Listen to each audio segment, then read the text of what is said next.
that quiet. I used to ask my soldiers this, and I still ask some to be leaders and others this question. Do you know why the lion often doesn't roar in his environment? Do you? Some people get it and some don't. He doesn't have to. Everyone knows who he is. Most people think confidence comes from being ready. It doesn't. It comes from doing the thing when you don't feel ready and realizing that you survived.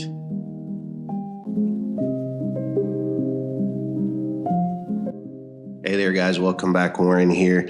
Yeah, let's talk about that. Confidence and motivation over discipline. And I get it. Motivation feels convincing. It does. It feels convincing. Discipline, though, is quiet. And here's why I say that. Motivation talks. Discipline shows up. Agree or disagree? And one, because of that, one makes promises and one keeps them. Just think of New Year's resolutions. Just think of that. Motivation feels like confidence. It does. It feels like confidence, but it disappears the moment conditions change, which is why New Year's resolutions often don't work. And that's why I use that as an example, because one is driven by the feeling of now, while the other discipline is driven by the outcome, the process towards that outcome, the repetition, right? Nice and quiet, not loud, not asking for applauses, just quietly done, often in silence to friends and family members. You just quietly do it because you don't want people to know you're even trying that thing. And the thing about that is that confidence is built after the action, not before it. No one starts confident, right? No one starts confident. Confidence is a recipe, not a prerequisite, I don't think. I've never done anything or start anything confident. I always felt more confident afterwards. I'm not sure about the biology and the neurology of why that is, but I just know that it is, that no one starts confident. You build that up as you progress through whatever it is that you are trying to do. And that's the case because I don't think confidence is believing in yourself so much as it is trusting in yourself. And I know that's easier said than done because we're often our worst critics, but it is the case. It is the case. Like I like to say, it's because of our human condition. Every kept promise, I think the difference between discipline and motivation is that every kept promise to yourself deposits more trust, right? Which we could argue equates to more confidence. But I think so. I think every kept promise to ourselves just deposits more trust. And that keeps driving the train, per se. And then the opposite of that, obviously, is that every broken one withdraws it. So back to New Year's resolutions. Every time you don't stay with the New Year's resolution, and there's so many nuances to why they don't work, right? Overreach, unrealistic, life gets a vote, which is the part that I'm on with the withdrawing, right? When once life gets a vote, and I alluded to it earlier too and said when conditions change, right? But when life gets a vote and we can't stay with that overreach, that um, that too much of a resolution words. Um, Once we realize that we can't maintain it, we're not disciplined enough to maintain it, and we break that promise to ourselves, we withdraw, right? We just, there is no tenderness with ourselves. We just beat ourselves up and we move on to the next thing. The next thing being something similar, because we often don't learn from our own mistakes and our own lessons. The human condition.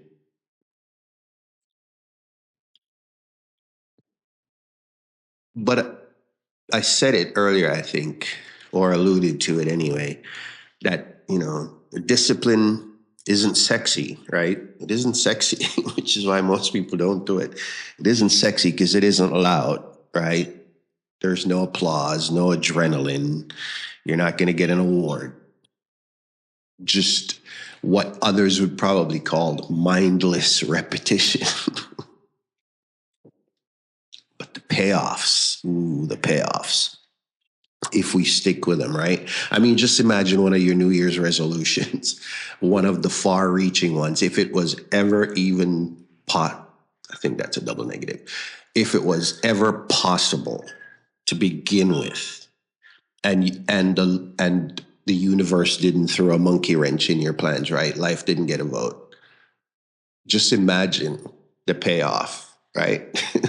If you really could have done it. But the ones that we can do, those sweet victories for that discipline, right? That quiet. I used to ask my soldiers this, and I still ask some to be leaders and others this question. Do you know why the lion often doesn't roar in his environment? Do you? Some people get it and some don't. He doesn't have to. Everyone knows who he is. So he doesn't have to announce.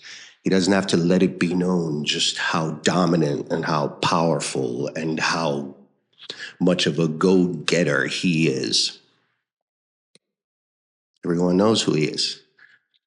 The point, if you know who you are at the beginning to begin with, there's no noise. There's no noise, just quiet confidence and the quiet discipline to pursue whatever it is. Seems simple enough and easy enough, and in practice, it can be.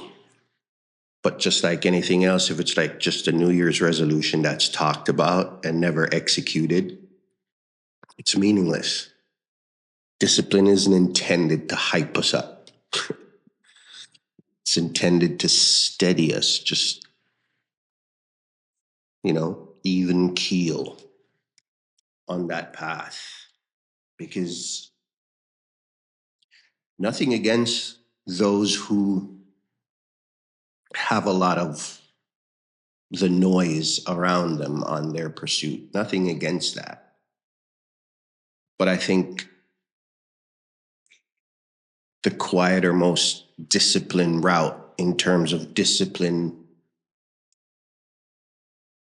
personal discipline in our attempts at living better lives, I think the quieter route is just a little bit more peaceful. For no other reason, it's just a little bit more peaceful. But nothing against those who are, you know, on the fast train. I've been on the fast train. It can be fun, but I just like that slow repetition with no adrenaline and no applause. Quiet discipline. Because it doesn't mean you don't get there like the guy on the fast train. It just means you might get there a little slower, but with your peace of mind intact, I would argue. Some of the most confident people I know don't even talk about confidence at all. They don't even broach the subject. kind of like the lion, right? No proving, no announcements, no explaining, just quiet confidence. And you might ask, what is wrong with this guy? Why did he bring this up? One of the things that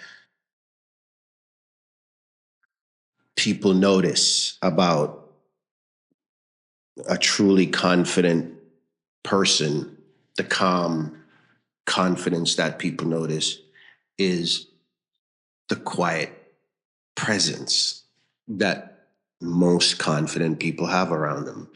And I think that's what I was thinking about when I even thought about talking about discipline in comparison to motivation and confidence, was just that the simple, quiet presence that comes with most confident people. I think we need to go back to that. It seems now that it's just loud, in your face, and brash, and me, and I.